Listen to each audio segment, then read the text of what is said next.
Great. Hello, everybody. Welcome back. That was a wonderful, candid session from a rock star in cinema to rock stars in policy. Welcome to the Public Policy Panel powered by the US-India Strategic Partnership Forum. We've got an exciting session planned, particularly well-timed, given India's position in the economy, its economic expansion. We have three renowned panelists. And I'd like to start with the first panelist, who I believe needs no introduction. Dr. Raghuram Rajan is... Yep.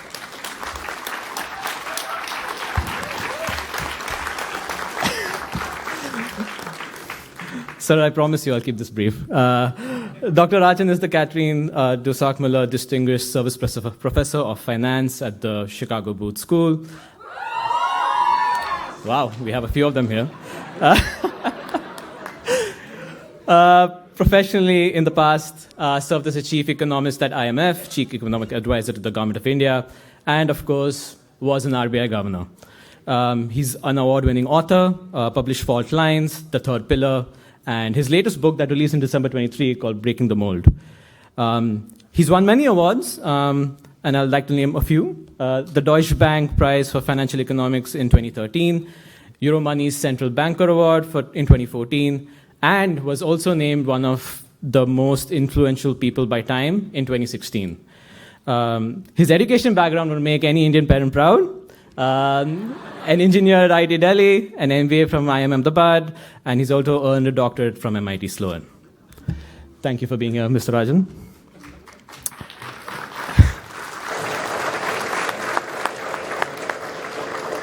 Our next panelist is Dr. Krishnamurthy Subramaniam, who's an executive director at the IMF.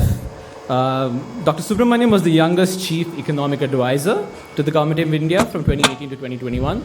A tough time during COVID, also a challenging time where, against doomsday predictions by most economic commentators at the time, Dr. Subramaniam demonstrated a V-shaped recovery through seminal reforms. As an author, he's published path-breaking papers, and to name a few, the strategic blueprint for India to become a $5 trillion economy in 2019. As a writer, he's published Money, a Zero-Sum Game in December 2022. He's a distinguished alumni from his alma maters, from IIT Kanpur, IIM Calcutta, again, the youngest to receive these awards. He is a doctorate from the University of Chicago.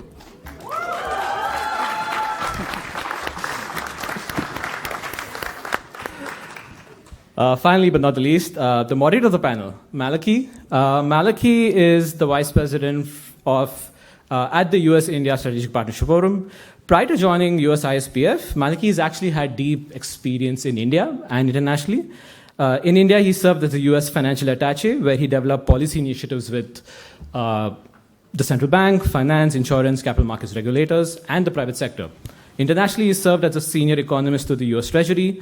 He's also been an advisor to the Asian Development Bank and the African Development Bank.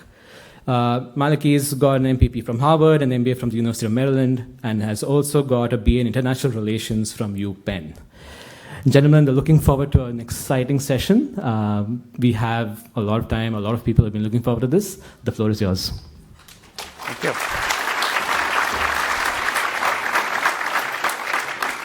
Well, thank you. Thank you very much for the introduction, and welcome to our panelists.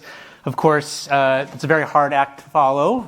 So to yes. set a bunch of economists up after a world-renowned filmmaker is somewhat difficult, but we'll do our best. Luckily, we have some world-renowned economists here on the stage with us. So I want to start, though, given the audience and just given the tenor of the conference so far. I have noticed in the other sessions that there's been a lot of talk about sort of the journey that the various speakers have taken to where they are today. And I think that's especially useful for the students here. So I want to start just asking you briefly to talk about your journey from education into public policy and then to where you are today. So Dr. Rajan, why don't I start with you? Yeah, well, thanks for having me here. And it's a great pleasure to be in these wonderful surroundings. What a day, what a beautiful scenery outside. Of course, while I'm from the school across the city, actually both of us are in some ways, very fond memories of Kellogg, and of course, Francesca is a dear friend. Look, everybody has their own journey. We heard Vidhu Vinod Chopra's, fantastic journey. What a great life he's had.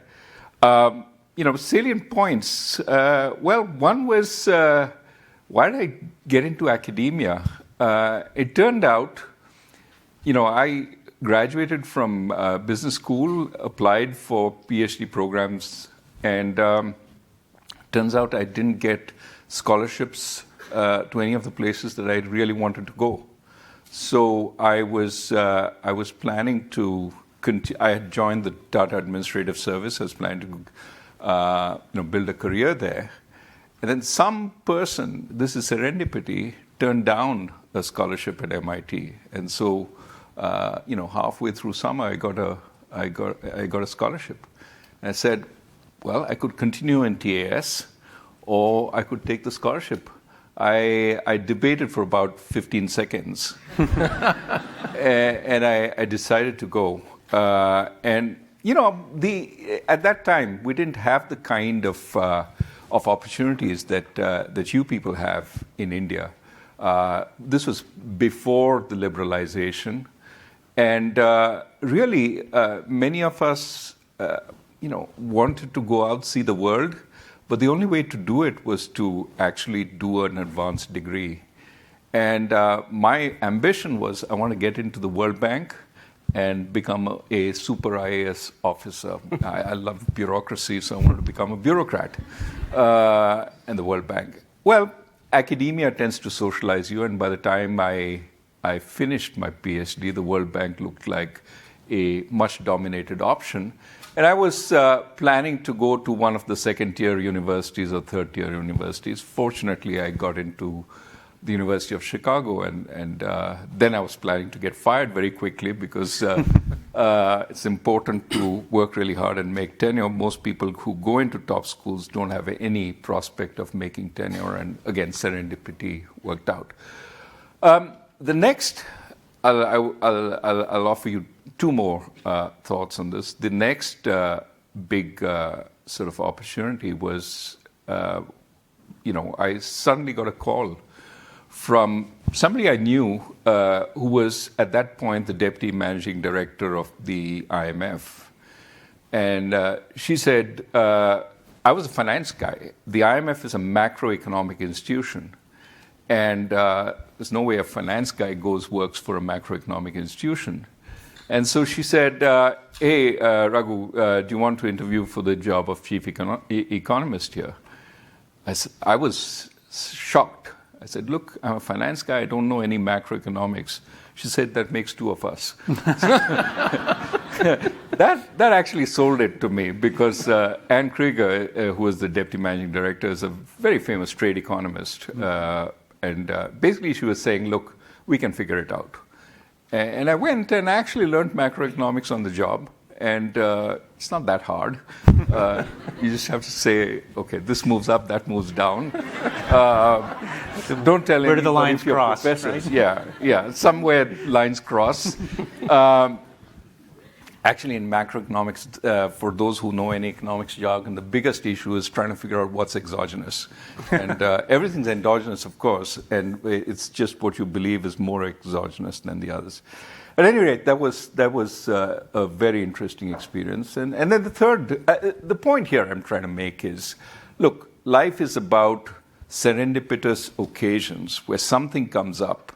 And the point is, do you pick it at that time, or do you say, look, I'm really comfortable and I want to go along with what I have? I mean, the third choice was really when a call came from India, we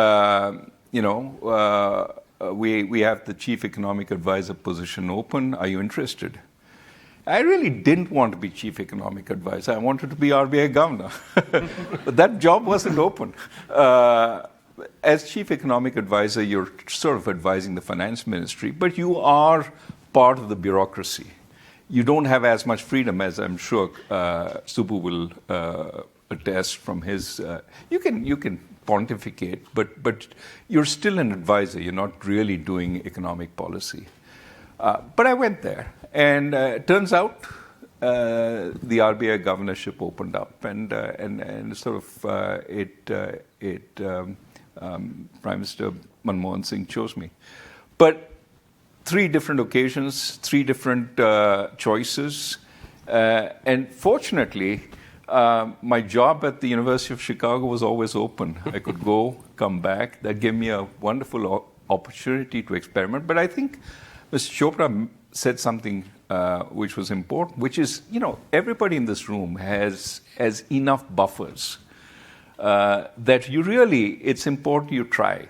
You try different things, you challenge yourself. Almost, if I were to give you a piece of advice, it would be if you feel comfortable, try to make yourself uncomfortable doing something else. That's the way you grow. Let me stop there. Please. First of all, let me thank the organizers for inviting me. I think it's really nice to be here. I visited for 1 term here as a visiting faculty in spring of 2015, so it's nice to be back here in campus. And let me say it's actually, a real privilege to be sharing the platform with my advisor and mentor, Raghu. So I'm really very, very privileged. For me, I would say my life has been essentially a series of fortuitous accidents. I come from a very lower middle class background. My father was for a large part of his life was a clerk in the Indian Railways, so 2 siblings. My father wanted one of us to be a doctor, another to be an engineer. And he somehow expected me, the elder one, to be a doctor. And around, I think, 8th or 9th, I figured that I actually was terrible at biology. My sons and my son and daughter still tease me about it. I'm still very bad at that. But I think I was good at maths, and so it's a herd mentality. You're good at. So I thought I'd do engineering.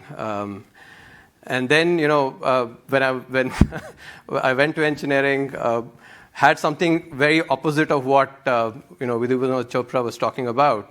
So at that time, because I thought I was good at mathematics, I wanted to do a PhD in mathematics.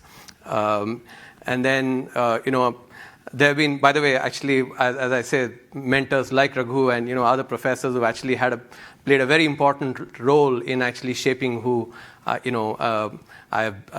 was privileged to become by giving inputs at very critical times. And I think, he figured I wasn't good enough to actually, to do a PhD in mathematics. So if he had said the way, Vidhu Chopra saying you'd make a terrible math PhD, I might have possibly gone the same route. I'm going to show it to you, and maybe, made a mess of myself. But he said it in a positive way. He said, you seem to actually have a flair for speaking as well. So maybe think about finance, and made me meet his son who was working in JP Morgan at that time. He had come down, in December. So I ended up meeting and, then developed an interest for finance, and that's why I went into then the IIMs. Incidentally, I think the interest for economics actually happened because I was reading about the liberalization. I still remember, I was in IIT at that time, in the reading room, reading about liberalization. So I think the first sort of sparks of economics, I guess, came in then. And then, again, when I was at IIM Calcutta, another professor, this is a professor of statistics, actually, whom I respect a lot. He said that you should think about going into research. And he, I think, wrote a very good letter as well. And so then but I was not sure at that time whether I actually would be able to do well in research. As a tutor, I'd figured out that I was good at teaching. And so I wanted a softer option, went into, ICICI had a research group called Derivatives Research Group. I went there, spent a couple of years, and that's from there I applied for a PhD. And I still remember writing to Raghu when I'd gotten into Chicago and, a few other places. So then I came to Chicago, spent 4 years. I think one of the pieces of advice, he may not remember what he said, but I remember distinctly what he said. So this is the first time I go to meet him, in his room. This is actually the older building. It was actually Rosenwald. And he tells me that one of the best parts of being at a place like Chicago is that you see greatness in flesh and blood. And when you see greatness in flesh and blood, you start believing that you can be, one like that as well. And that's the most important step. And I think that is indeed something that I've actually held very closely. I think that self-belief, and you start seeing, and lo and behold, actually, I remember one of the first classes, Gary Becker, and I was really literally pinching myself, a Nobel laureate, teaching us. And he would make mistakes as well on the board. And somehow, to be honest with you, actually, at that time, so I didn't think that Nobel laureates could make mistakes, but seeing them in flesh and blood, but at the same time seeing that passion. He used to be I think at that time he was close to 80. He used to be in his office at 8 o'clock in the morning, and he would say in class as well, I really want to sort of give out whatever is here to the next generation. I also used to hear he would play tennis with all the young assistant professors that came, even when he was. So I think that passion. So when I looked at people like him, people like Raghu, and I think what I learned was that it's when you're incredibly passionate about what you do, I think that really helps. And I think then hard work sort of becomes easy because work becomes play in some sense. And I think that's something that I've believed, that if you have to do anything in life, you have to work hard. I think it's such a simple formula. So that's how, and again, another, I was very clear. I actually wanted to do a PhD and go back to India immediately. At which point in time, again, so Raghu said that you should spend some time actually, here in the US, get some experience, and then go back. And that's how I went to ISB. And then I didn't go back to the Indian School of Business thinking that I would, contribute to policy. It happened when the chief economic advisor position opened up. I applied for it, went through the process, and yes, there were times when I actually, during those 3 years, I thought, so the very first meeting, when I, as a CA, was with Finance Minister Jaitley chairing it, was on the IL&FS crisis. We dealt with that, and then Yes Bank went into trouble. We dealt with that, and then cleaned up, the banking sector. And I thought I had my share of crises, and then the COVID struck. So, but I realized, I think that that it's a time where I learned a ton. Every time I would actually, so I'm being very honest, and sometimes I used to think about, am I going to be remembered as the worst chief economic advisor this country had? And then I would tell myself, that's okay, at least I would still be chief economic advisor. So what if the worst? And I would go and read, when I felt nervous. And learned macroeconomics on the job, as Raghu said. And I think reading a lot helped, I think, and just being hungry to actually learn. The other thing that I have felt and I've benefited a lot is, to think from first principles. When I was preparing for the IIT JEE, that's where I think the thing that I really picked up is, without any preconceived notions, without being sort of a victim of received wisdom, to try and figure things out yourself, actually from first principles. And I think that's something which has helped me a lot. It sort of, I think, brings a lot of clarity in your thinking, and doesn't make thinking circular. So that's one aspect that I guess I would share. The other aspect, I think, for me, I've failed a lot in life. And I think being able to embrace, I guess embracing failure is difficult, but being able to learn from failure, and I think not being afraid of trying. For instance, when I was actually putting in my application for the chief economic advisor, one of my, whom I'd worked with actually said, what are your chances? I said, I don't know. He said, I wouldn't put my hat in unless I was sure about my chances. But then I felt that's not the way I like thinking about it. The most difficult ones are oftentimes the one with low probabilities. And you have to actually try and, if you're willing to sort of take failure, and I think then you can possibly succeed as well. So that's the other aspect that I would share with you. Thank you. So I think that those are both really, really important stories for everyone here to hear, the importance of taking risks, pushing yourself outside of your comfort zone, and of course, having a good mentor, being able to tap into the wisdom of somebody who has gone before you, gone down the same path before you, and taking advantage of that. And so I think those are very useful things to hear. Let's pivot now and talk a little bit about the economy. Economic growth in India has been quite impressive, fastest growing large economy in the world for many years now, several years. What I'd like to do is talk a little bit about the drivers behind that growth. And so I'd like to start with you, Dr. Subramanian, because you are closest to the government.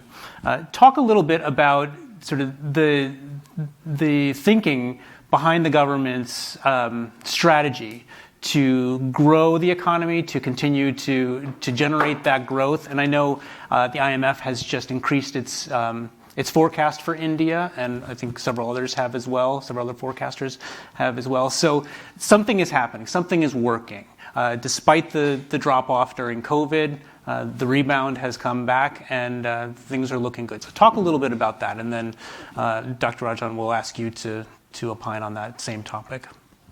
Yeah, so I think if we start with just sort of the top line numbers, after COVID, India has had consistently 7% plus growth. This year, the first quarter, the first 3 quarters, 8.2%, 8.1%, and 8.4%. So even if, in the fourth quarter, if growth is much lower than these 3 quarters, at even 7.3%, I think we will have 8% average growth. I'll be honest, actually, this has not surprised me.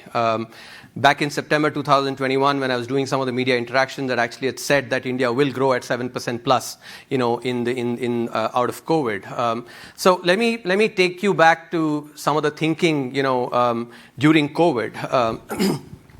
So I remember, around March, April of 2020, I remember agonizing for weeks, trying to really diagnose, the crisis. As I mentioned, I like thinking from first principles. And one of the things that we all learned was that every crisis is a shock to demand. People's earnings get impacted. But what I remember agonizing about was that this crisis does seem to be different. I got the clarity later, but there was a period of sort of just trying to decipher that for the first time governments are asking people to stay back at home. That has to mean actually that has to mean something. What it is, it actually took me some time to figure it out. And then I think being a financial economist, sort of understanding of supply chains and how interlinkages, etc., and then overall the impact on production, actually, then I was able to figure out that this is going to be a big supply side shock as well. And I think that was a very important, aspect. Secondly, when the crisis struck, I actually, as I mentioned, there were times I would feel nervous and I would read, and I think, and I went and read a lot about the previous 2 crises, how we responded, the global financial crisis and the Asian financial crisis. Being in India and actually seeing the economy, one of the things I've felt, and I think in some sense sort of comparing with the advanced economy, is that frictions on the supply side is something, and maybe being a business school professor, sort of you understand the supply side, the production side. I felt that frictions on the supply side, I think, are far more salient in a country like India than in the US, possibly because of our socialist past as well. And when I was actually looking at what happened, during the global financial crisis, for instance, you had, double-digit inflation for 18 months, every month, with the peak being 18%, current account deficit, going close to 6%, fiscal deficit actually, as a proportion of peer economies at about 3.5 times, and then, the country becoming part of the Fragile Five. So when I then ran it through the conceptual framework, to me, it actually one of the realizations was that if you're going to do as a percentage of GDP, same amount as the US, I think because of supply side frictions, we'll get much higher inflation. So, that was one of the other aspect is that because as I felt there's going to be a supply side shock, the difference between demand and supply, is that, to combat sort of the shrink in demand, you can give money to people, and people start spending the next day, and sort of demand comes back very quickly. But supply, on the other hand, actually takes time. You have to anticipate, and foresight is far more important because there's a much bigger lag, which is why I think India implemented, a good mix of demand and supply side measures. I want you also to realize actually something that, which all of us who were, in policy at that time felt, was that India entered the crisis with all the sovereign rating agencies, downgrading their outlook on India. And we were just investment grade. And the reason was because, growth itself was declining. It was a growth decline that actually brought about these declines in the rating outlook. And often what happens if that bad news is followed with more bad news, the sliding in the ratings outlook can lead to a ratings downgrade. And because we were actually just investment grade, that meant that if there was a ratings downgrade, there would be absolute capital flight. So not only did we have to get growth back, but we also had to make sure that fiscally we basically were far more responsible. So I think that was the sort of very tough tightrope walk that we had to do during that time. And that is why I think both the demand and supply side measures were important. Just to explain how. So the way we thought through was that, and I like using this, suppose you think about a situation where governments do nothing, like the laissez-faire. You have a shrink in supply, you have a shrink in demand as well. What you can do these mental supply demand curves. What you will see is that output will decline significantly because the decline in demand and supply sort of reinforce each other. But with price, on the other hand, they actually counteract, and therefore there won't be inflation. So that's the first scenario. Second scenario, if you just do a demand side, you bring back demand with a shrunk supply. What you get is, of course, you get a lower GDP decline, but you also get inflation because you actually have demand increasing on a shrunk supply. And in contrast, the third, and which is what India did, if you push back demand and supply both, then you get a much bigger kick on output because you're actually getting supply increase and demand, or supply reinforcement and demand reinforcement, actually reinforcing each other on the output side, but at the same time not getting inflation as well. So that is why the fact that India had actually much lower inflation coming out of COVID and also a once in a century pandemic and the Ukraine crisis, despite that lower inflation, is not an accident. It is actually because of good thinking that in anticipation of this that led to. Just want to give you a flavor of the supply side measures. I think in the interest of time, one of the key things, as I said, we actually could not spend as much. And one thing so learning from previous crises was that whenever the fisc spends, right, you can't target very well because fisc, or the sovereign doesn't have as good information about whom to target. Now, if you think about actually the population, and mentally, I had categorized it into three buckets. People like us who actually neither suffered a liquidity shock nor a credit shock. In other words, we had enough money in the bank. We also didn't have a problem of credit. And banks would be willing to lend to people like us. But there's the two other categories. One category which actually suffers a liquidity shock, in other words, doesn't have cash immediately, but is not suffering a credit shock. In other words, if they get a loan, they'll be in a position to repay later. And the third category, which has both liquidity and supply side shocks. Now, the advantage of the financial sector is that it basically, what we economists call, it's incentive compatible, because we all care about, corporates and individuals care about the credit rating. So if you are in a position to repay, you will repay. And that granular information at the borrower level, the financial sector has, but the government does not. So what we basically did was we gave loans to the through the banking sector to MSMEs, small and medium enterprises, and to the urban poor. While overlaying with guarantees. The reason those guarantees was important was without those guarantees, the financial sector wouldn't have lent. They would have only been willing to lend to people like us. But at the same time, by using the financial sector, those who would have otherwise sort of, strategically behaved, right, who had the opportunity to repay but, would still have not repaid, they wouldn't actually behave smart like that, over smart like that. And that's why, So I think use of the financial sector, the granular information, and also the leverage that financial sector brings. Another aspect finally was that, in the COVID year, tax revenues are very uncertain at that time. We didn't know how things are going to be. Spending far more would have actually led to the ratings, a problem. In contrast, by guarantees, actually the payment on that would come later only, when the economy would have improved. So the checks would come basically for payment later for the fisc. So that was also an advantage. And I think overall that helped.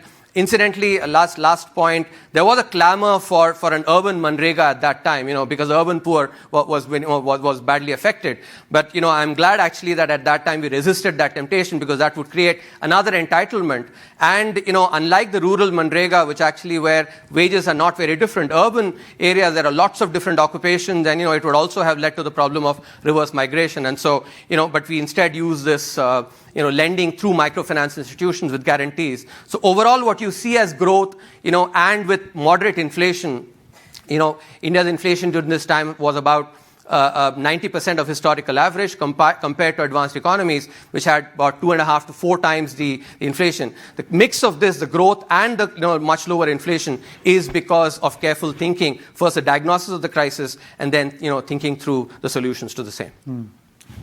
That's great. Managing through a crisis like COVID wasn't easy, and certainly for a country like India that has to deal with such a huge population of rural poor as well, it's a real challenge. So, Dr. Rajan, let me hand it over to you and ask you maybe what are coming out of the COVID crisis then, and looking at growth in the years since and the growth in the decades to come. What do you think are sort of the drivers that India needs to focus on going forward? I think it's first undoubted that India is the fastest growing country in the G20. And of course, a lot is made of that. The question is, what do we need to grow at? And is everybody growing, even while India is growing, within India? Poor countries grow very fast. And we are also the poorest country in the G20. So we are in the mode of catch-up growth. A lot of what is contributing to that strong catch-up is the government's sort of emphasis on construction. That's an area that is working. That's also drawing in a lot of steel, a lot of aluminum, and those industries are doing very well. So in that respect, we are getting growth. But if you look at growth of the countries we would like to be like, China, Korea, countries that grew, for a long time at very high rates of growth, at our level of per capita GDP, they were typically 2 or 3 percentage points higher in terms of growth. So yes, we're doing well with respect to the other rich countries, but relative to other countries at our level, we need to grow faster. Why? The Prime Minister has talked about India becoming a developed country by 2047. What does that mean? If you just do the basic math, it means that if you want to get anywhere near 15,000, 20,000, that's being a very poor advanced country, but 15,000 to 20,000 per capita income, you need growth rates which are more like 10%, 9, 10% per capita growth rates over a sustained period of time. And, that's tough. In other words, India is doing fine, but we really need to meet a stronger test at this point, which is, can we up our rate of growth, and how do we do it? Now, Subbu gave you a sense of all that is going well. And, he's from the government. I have to... Not now.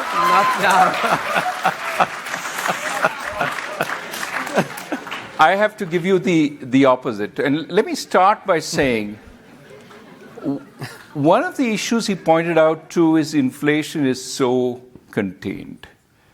I like to think it's contained because of all the work we did in the RBI, creating an inflation targeting regime, etc. But that's not quite the entire story. If we are growing so fast, I think our real growth is about 6.5, not 8.5. 8.5 has some fluff in it, which is the fact that our GDP deflator is 1.5% when actual CPI is 5%. So it's the way we sort of try and calculate GDP. We can have a debate forever on what the right GDP number is, but I do think that there is some fluff in 8.5. But let's say we're growing at 6 to 7, okay? The big question is, why aren't we seeing inflation at this rate of growth? And one is we've got supply and demand exactly balanced. The other is to say, what creates the kind of inflation when you're growing fast? You run out of supply. That is typically labor, and wage rates start going up. If you look at wage rates in India, they're not going up. Look at the place which employs the most people, agriculture. Real agricultural wages have been growing at 1% a year for the last so many years. In other words, there's surplus labor in agriculture. Look at a chart of employment. Where has employment grown in the last few years? 2 places. Not manufacturing, which is the government's emphasis, not services, which was our strength. It's grown in agriculture. For a fast-growing country, for agricultural employment to grow is a travesty. Why do people find jobs in agriculture? It's low productivity. They should be finding jobs elsewhere. The second place is where the government has put a lot of emphasis, which is going well, which is construction. Construction and agriculture are the 2 places which are growing jobs. So another explanation for why we're not getting the kind of inflation that starts showing itself when we're growing so fast. I want to leave out the possibility we're not growing that fast. I think we're growing at 6 to 7%. But the rationale for that comes from the fact that we don't have a lot of employment. That the labor market, unlike this country where unemployment is 3.5%, the labor market is not doing well in India. Mm-hmm. And that gives you the reason why we have 20 million people applying for 60,000 jobs in government. Why every government advertisement attracts so many people, because we're not creating jobs. And that leads to my last point, and as an opener, I'll start. We have to ask why that's not happening. Why are people not getting jobs? And if you look at, take a place which is easy to measure, manufacturing growth. Where is manufacturing growth happening? It's happening in the it's happening in the capital-intensive parts of manufacturing. If you look at labor-intensive parts of manufacturing, in 12 out of 23 sectors that form the IIP, we're actually lower in production than in 2016. A lot of the damage was done during the pandemic. That in the pandemic, you saw a whole bunch of these industries shrink. Why it's not come back is partly a mystery to me, but there is a potential answer, which is that our demand also has not picked up strongly since the pandemic. One version of that is if you look at consumption growth, even in these GDP numbers, which I'm saying we could debate what the true number is, 3% consumption growth. Consumption is not growing strongly. And that is consistent with a middle to lower middle class which is not doing well. What's evidence of that? Look at four-wheeler sales, people like us, what they buy, passenger cars, going through the roof, has gone past the pre-pandemic levels. Look at two-wheeler sales. Two-wheelers are what the middle class drives. They have been growing really slowly for the last decade, but particularly they went up before the pandemic. They haven't reached their pre-pandemic levels. That's suggestive that there is a large part. So put all these together. Not enough employment, okay? The fact that we have consumption growth relatively low. The fact that where most people, Indians, earn their living, agriculture, wages aren't going up. All this suggests an economy which is two-faced. One is the face we all see, which we talk about in these conferences. Fantastic, India is China plus one, Apple is creating factories in India, that's all wonderful. The other face is there's a hurting middle and lower middle class, which is desperate for work, which is not getting that work. When does that side come to bite the first side? It comes from demand. If we don't have more incomes, and this is the last point, Mr. Piketty, famous for talking about inequality in the rest of the world, just put out a working paper which shows inequality in India has been going through the roof. We are worse in terms of how much the 1% get in terms of income. Worse in the sense that 1% get more than even South Africa, which had apartheid, and Brazil, which is often thought of a very unequal society. The top 1% in India, according to Piketty and his colleagues, earns 22.6% of income.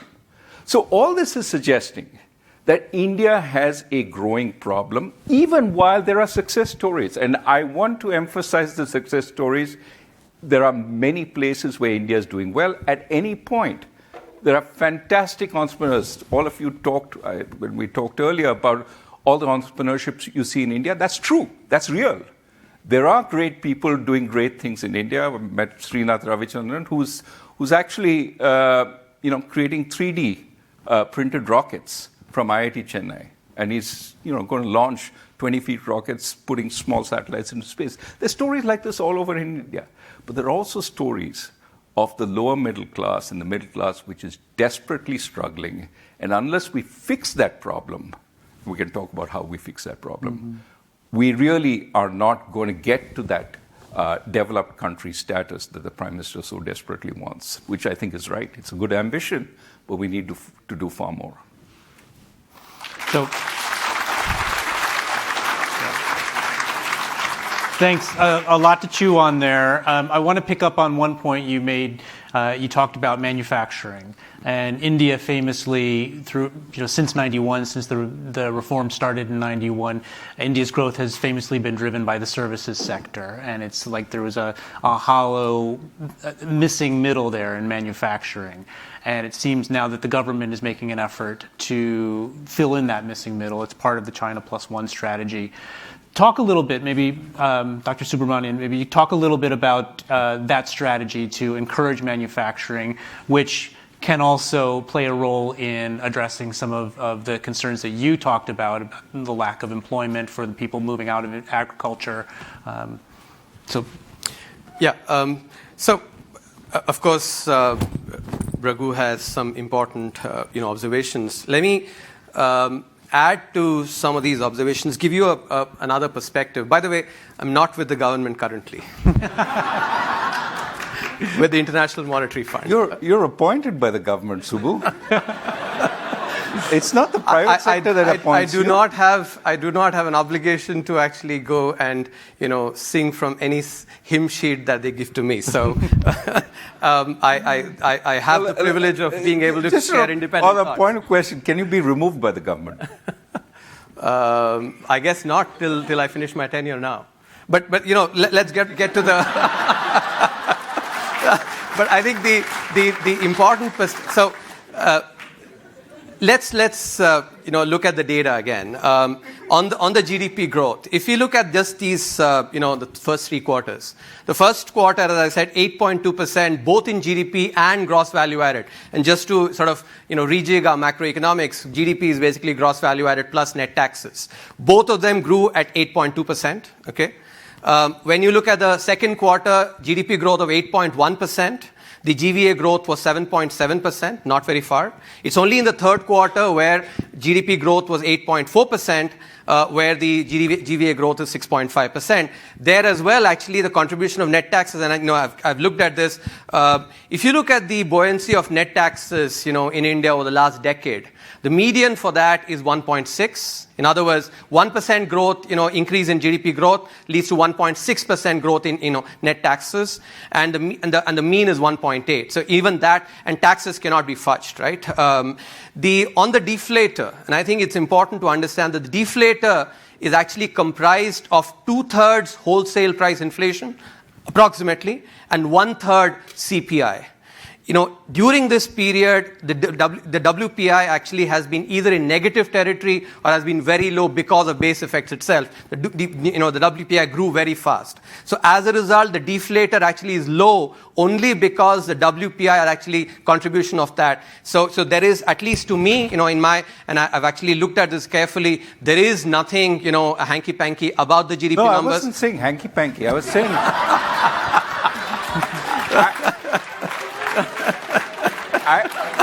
I was saying, as a serious economist, you have to worry when the deflator is so different from the lived experience of people. When the deflator is 1.5%, when the actual CPI is 4 or 5%, and we can go into the whole problem of double deflation of profits. And yes. It's technical stuff you don't need to worry about. But it does all come at the same time. And so what I'm saying is these numbers actually look a lot higher than what would be the sustainable level of GDP. I think, let me just add on the, I think on inequality, and we can, by the way, those of you who are interested, one of the chapters I had written in the economic survey looked at this entire, my predecessor had this claim that the GDP growth is overestimated. Those of you who are interested, the title of the chapter is GDP growth in India overestimated? No, with an exclamation mark. You can go and read it. Now you don't need to read the chapter. Let me just quickly on the inequality, and the latest data on the consumption, the per capita consumption expenditure that has come, I think that's also an important piece of data.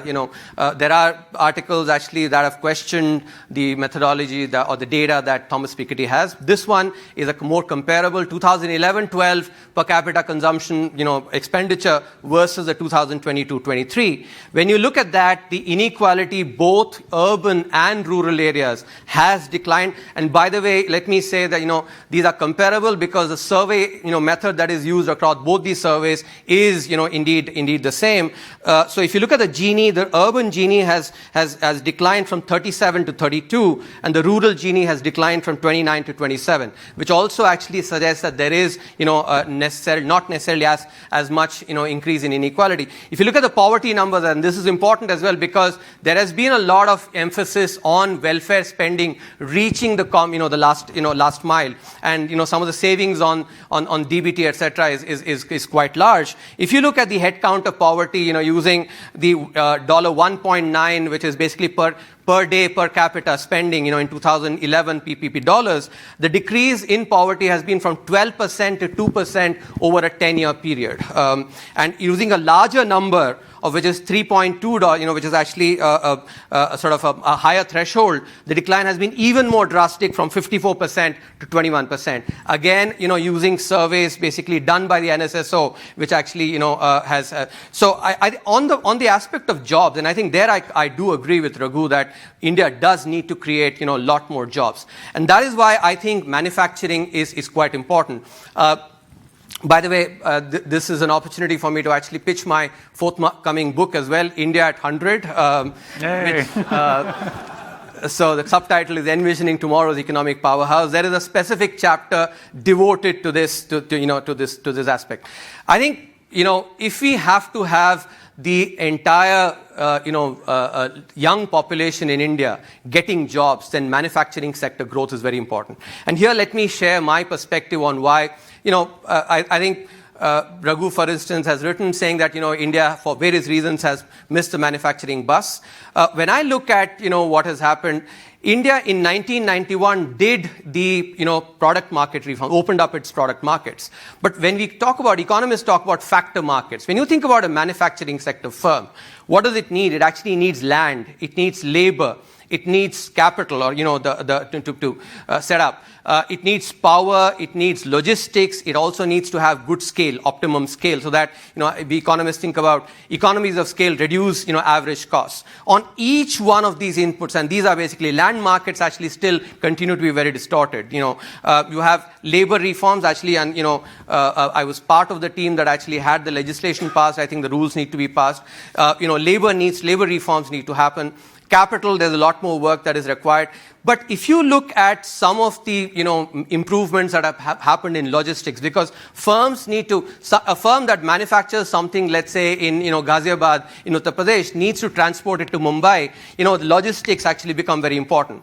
And some of the improvements that have happened through the infrastructure creation is starting to show there is actually some good green shoots on manufacturing, which tells me that this is not rocket science. If reforms essentially enable much more competitiveness on each of these factor inputs. Because the fact is that every entrepreneur that wants to work in manufacturing, on each one of these 6-7 inputs faces anywhere between 15 to 20% higher costs. You accumulate those, the entrepreneur is looking at double the cost, and that way they can't compete. So the failure on manufacturing has been really a policy failure, which has not done enough to actually take care of all these inputs. And the Make in India, and that's something that those of us who actually have had the opportunity to work on these have been focusing on enabling each of these inputs to become more competitive. And when that happens, actually India is still a very large country with a large labor surplus. We can still have manufacturing, and that is important for jobs.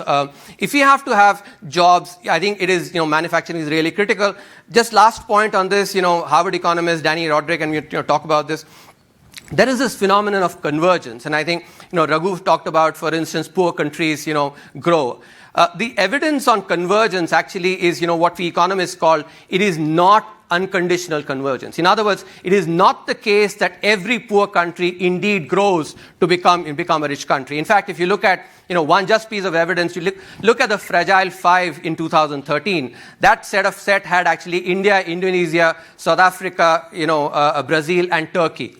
Of that, if you look at the country, only India seems to be, everybody's talking about it. Brazil and South Africa have had actually real output declines. Turkey has actually faced hyperinflation.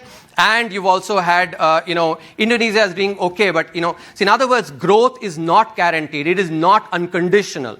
Or catch-up is not unconditional. But what is critical, and Danny Roderick actually shows this very well, manufacturing sector growth, and he has a paper showing that when manufacturing sector growth happens, the convergence is indeed unconditional. In other words, it does not depend on the kind of policies or characteristics of countries. Therefore, I think growth of manufacturing is extremely critical, not only from a macroeconomic perspective, but also from the microeconomic perspective of providing jobs to our burgeoning youth. Great. So I'm conscious of the time, and I want to make sure that we have time to take some questions from the audience. But before we do that, let me give you an opportunity to respond to anything briefly. Well, but also, I'd like to get your views too on, right, given this is an election year, I'd also like to get your views on the importance of democracy to the economy. Okay, very quickly. I don't disagree with anything that Subbu has said on the importance of creating the environment for growth, which means fixing the underlying infrastructure, fixing the environment, doing business, etc. But very important, which I think is part of the answer, is fixing our human capital. We absolutely need to do much more in educating our people, in skilling our people, in getting the kind of R&D which rich countries have, by improving the quality of our universities. One of the issues is that none of our top universities is in the top 100 in the world. If we are to get the kind of R&D that we need, I talked to Yusuf Hamid, who's the founder of Cipla. Not founder, he made Cipla into a household name in generic drugs. And I asked him, why don't you actually make drugs that are innovative? And he said, really the problem is that nowhere in the world do the pharmaceutical firms really innovate. What they do is they pick up stuff from the universities, from smaller firms, and then develop them. And the problem in India is the universities don't do enough original research in the pharmaceutical area. If they did, we would have a really strong pharmaceutical industry. So that's one example of why India needs to do a lot more. So my point is not so much that we should not have manufacturing. I disagree with Subbu that it's essential at this point to have a manufacturing sector in order to create jobs. The service sector has been creating plenty of jobs. People think about the service sector and they think about, software programmers. That's not where the bulk of the service jobs created by the service sector are. Many of them are retail jobs. The fastest growing job category in India was security guard. Now you may say, security guard, what an awful job. But it's a step up from being the 50th person on the farm and having a small plot of land which is totally unproductive. Being a farm worker and earning minimal, less than minimum wages. So the beauty of moving to the city and becoming a security guard is your kids go to a better school. And as they go to a better school, they get that education, which allows them to leap from poverty or lower middle class to upper middle class. And there's so many examples of people who've done that. So what I would like to see is we focus on improving the fundamentals and not put our bets on it's going to be manufacturing, it's going to be services, it's going to be construction, but let it happen. Every time we've picked a sector to win, it hasn't won, simply because we're trying too hard. This is why Gurcharan Das wrote a book saying India grows at night. It grows when the government is not looking. Because the moment the government starts looking, it starts messing around. What I have a problem with in the way we are approaching manufacturing today, right? We should be attracting a lot of flows, the China plus one flows. Apple will come because we're a big market. Apple will come because they need another place to manufacture than China. Do we have to load them with a huge number of subsidies? Do we want a top quality university, or do we want to subsidize somebody to make chip foundries in India?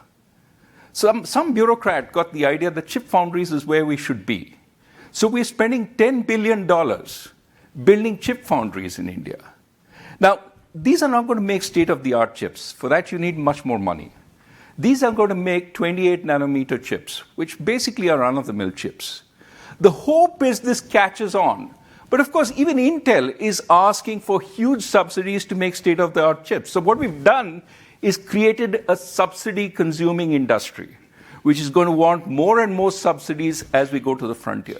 $10 billion, that's enough to fund 10 top universities at a huge scale, right? I have been associated with a couple of universities.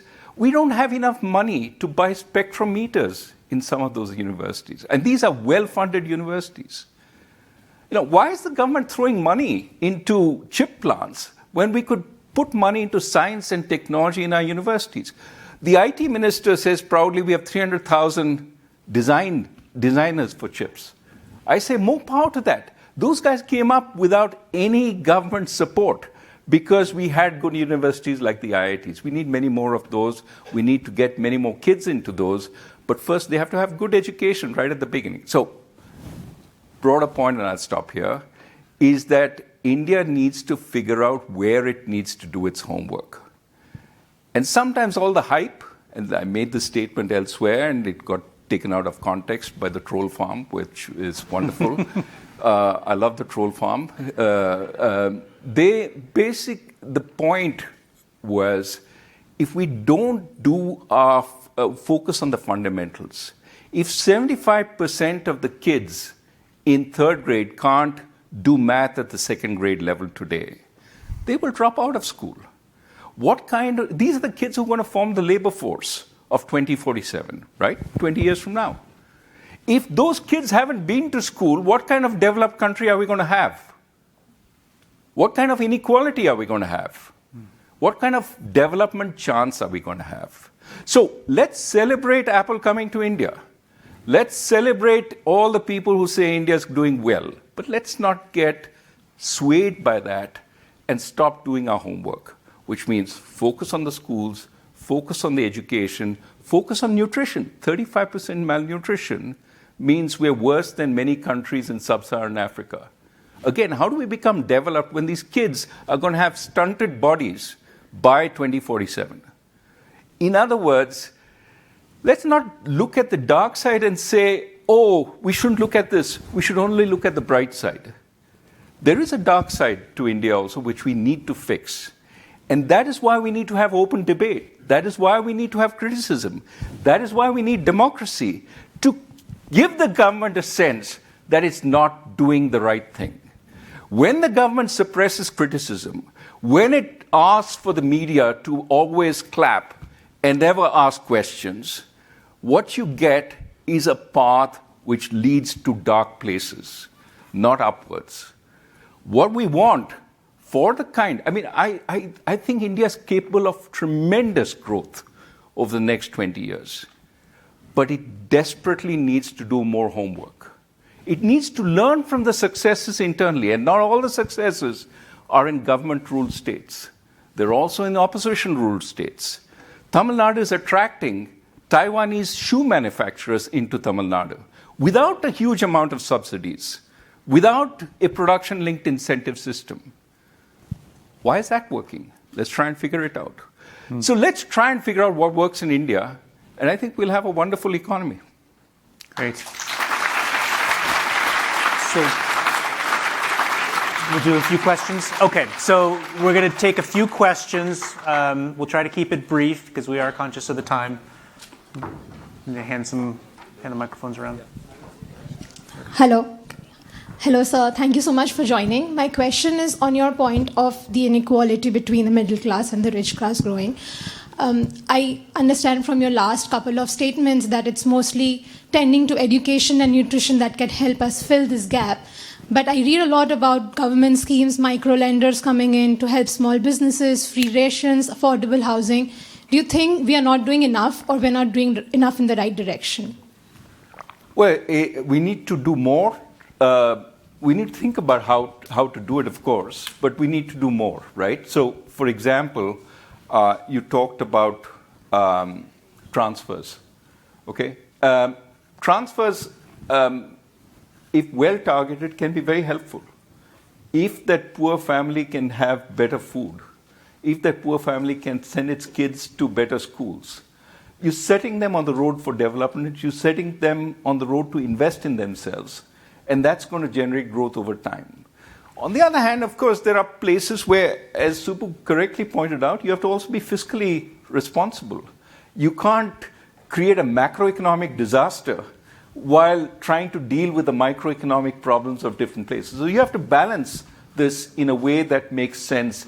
Keeping the macroeconomy reasonably stable, can you try and target flows at people who desperately need it in order to improve their own capabilities? In the long run, that's going to make us much better off. Good. All right, let's take one over here. How about in the back there? Do we have them? Yeah. Okay, go ahead if you have the microphone. Hi, thank you so much for this amazing discussion today. My question is actually around, I'm just curious about your POV on the importance of independence of central bank from the government. And this might be a leading question, but the lines have been blurring recently, at least in my opinion. What is your perspective on this? Is it important in some situations? I'm glad I actually get to also share my perspective on. Let me give you some data on this entire democracy and economy debate. In 2016, there were 450 startups. Now there are 100,000 startups. In other words, startups have grown at a CAGR of 220% during a period when a lot of the media here actually talks about apparent sliding in democracy. During a time when take the previous 10 years, 2004 to 2014, when according to the same media, democracy was in prime shape, startups were growing at 3.8%.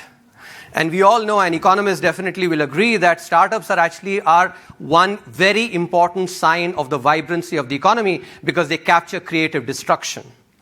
220% growth every year during the last 10 years versus 3.8% during the previous year. Not just that, take innovation, the Global Innovation Index, and this is not government data. This is, again, international data, right? Even the data on startups I mentioned, actually, World Bank data. Global Innovation Index, we were ranked 78 in 2015. We're ranked 40th now. So I think the conceptual idea that free thought is important for innovation, I don't think that is something that is being disputed. But the measurement of democracy or the lack of it, what we have is basically poorly paid, bored postdoctoral researchers sitting in some nook and corner of New York. Subbu. Let me finish that. Subbu, you cannot get away saying this. You cannot get away saying that democracy is stronger in India today. Every single index. Now you say these are foreigners. You like foreigners when they praise you. You dislike them when they say you're not doing well on democracy. But every single index of democracy outside shows a decline in democracy. Let me tell you a personal experience. A newspaper journalist who used to interview me says, I'm no longer allowed to interview you. Why? Oh, my boss has got the order from the government. Don't interview him. I mean, this is personal. And it happens again and again. How many people who were independent journalists have been driven out of their you may say they're not so good, therefore they were driven out. Ravish Kumar is out. Take Karan Thapar, out. Karan Thapar told me that his sponsor was actually, went to the government to get something done. Said, oh, you're sponsoring Karan Thapar, stop sponsoring him. So, I mean, this is a government which does not like criticism. This is a government which has frozen the Congress party's funds, tried to freeze it. Fortunately, the Supreme Court intervened. This is a government which puts the primary opposition leaders in jail, and this is a government which gives people a choice: join us or go to jail. I mean, come on. Let me.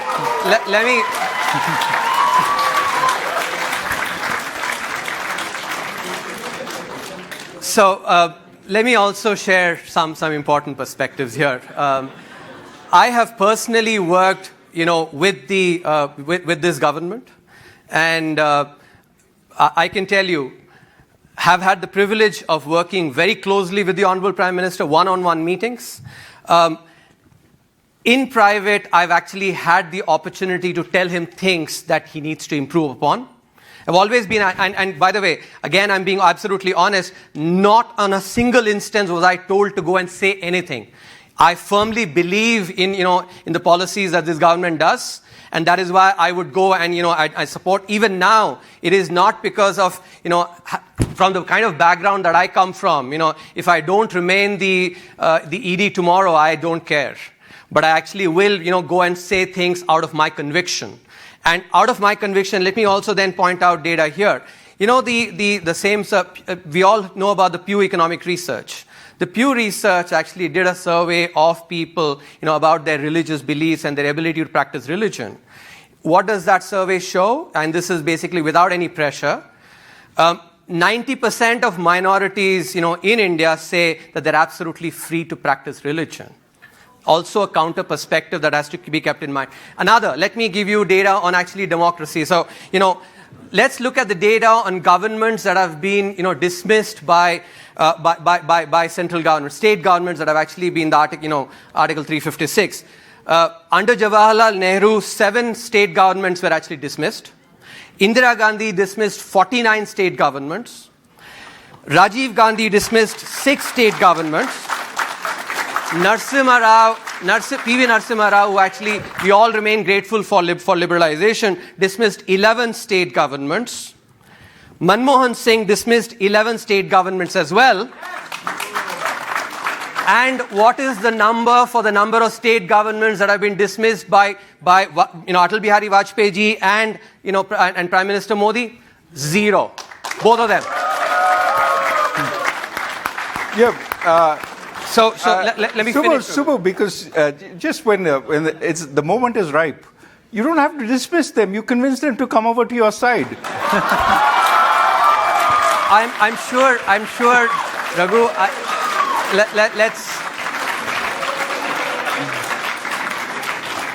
I'm sure there have been enough cases. We have a judiciary, and and I'm sure we can talk about cases which have not necessarily been, gone the way that any particular party would like. There have been cases on both sides. The judiciary may be slow, but the judiciary is a very, very independent one. In fact, that's an aspect that gets talked about as well. The judiciary appoints itself, and doesn't have any.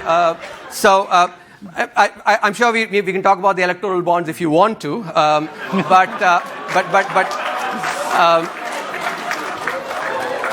I think when you have a judiciary that can go and question, and in the instances that we're talking about, neither of us know the specific details here, but the particular opposition leader that we're talking about, has also, there is actually possibly evidence. I think the verdicts will come about, but I don't think, this is an opposition leader that came on the pretext of actually rooting out corruption.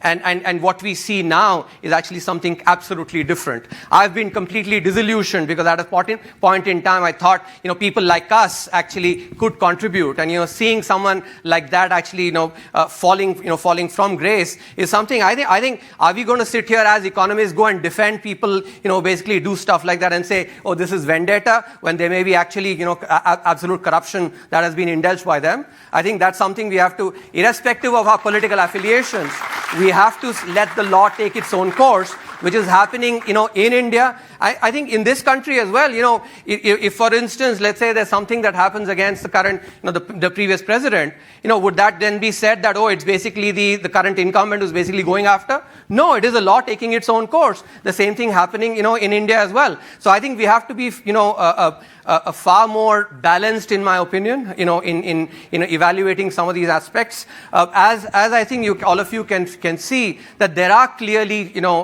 two perspectives here.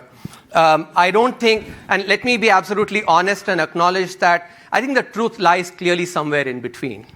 I think, and we have to be wise enough to acknowledge that. One of the aspects that has happened, and this is something that actually disappoints me, is that, because of the social media as well, many of us ourselves actually are, sort of putting ourselves into echo chambers. And we only we look at the messenger and thereby just basically, interpret the message, whether we want to like it or not. And I think conversations like these, especially, and I must mention, as I said to start with, Raghu has been a mentor and actually my advisor as well. I respect his beliefs. Actually, by observing him, I've learned a lot as well. But there is a different perspective, and that perspective, let me be very clear, that perspective comes out of conviction, not out of any desire for any future office or any other perks. It comes out of absolute conviction. I hope I have been able to convince you about that. Good. Okay, we have time for one more question, and I think. All right, Dr. Rajan, I have one question. Parag's taken the mic. Oh, sorry. So we have talked about ideas from both the government and opposition. There's a dangerous idea right now being floated in India regarding redistribution of wealth. Do you endorse it? Do you have any views on it? So I'm not the opposition.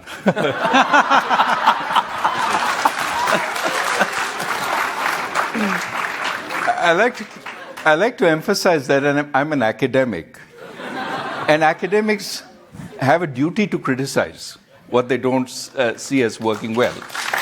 Both sides, right? So that's what I do. Look, I think what we need to do is level up rather than level down. And I think for that, we need to figure out how we get the people who are not doing well to actually do better. And that will increase growth. Having inclusive growth will actually increase the pace of growth. And I'm not saying we should, tax the wealthy to a huge extent or anything of that sort. But I think we need to examine how we can get the part of the economy which is not benefiting right now, which has suffered a K-shaped recovery. You can't deny that when you look at the numbers since the pandemic. How do we get them flourishing? Because the cost of not doing that is first wasted resources. We have so many minds which are not contributing to India's growth. But more important is it could lead to more social conflict. Look at what's happening in Manipur. What's happening in Manipur is not a fight between two communities. I mean, that's what it's represented as. But it's also a fight for jobs, for reservations, because one community is seen as getting more of that than the other. If we have joblessness of the kind we've seen, we lose that population, that demographic dividend we've been talking about, but it becomes a demographic curse. Much more fighting about the pie rather than growing the pie. So we absolutely need to work on that. And I would say let's try and elevate rather than bring the successful down. Good. Thank you. I think that's a good point. Going to take it, Rajan? Let me just, I think as I was mentioning earlier as well, India does need to work on creating more jobs, and I think manufacturing and services both are important. But let me also point out a couple of important facts here. This is from the ILO report, the PLFS survey. If you look at the employment that is created, again, let me say there's actually more to be done. I'm an impatient guy. I want to do more, far more. But at the same time, I think it is important to have a balanced perspective. If you look at the total employment, I'm comparing data from 2012 versus 2022. Regular employment, these are people who actually are earning a wage or are salaried people. That has increased by 35 million. The number of casual laborers actually has decreased by 17 million. Okay. When you look at the proportions of employment, regular has increased from 18% to 23%. Casual labor has decreased from 33% to 25%. So it is not all bad news, on employment. There is good news as well. That doesn't mean that there isn't work to be done. As Swami Vivekananda absolutely said, the miles to go before we sleep. I agree with that. There's a lot more work to be done, but it is not all bad news. I think we also have to focus on many of the areas where actually there's been good work that's being done as well. Thank you. Thank you. So I think that's a good note to end on. Tremendous progress, a lot of work still to be done, and I think that's the takeaway of the India story. Thank you both. I think everybody got their money's worth today.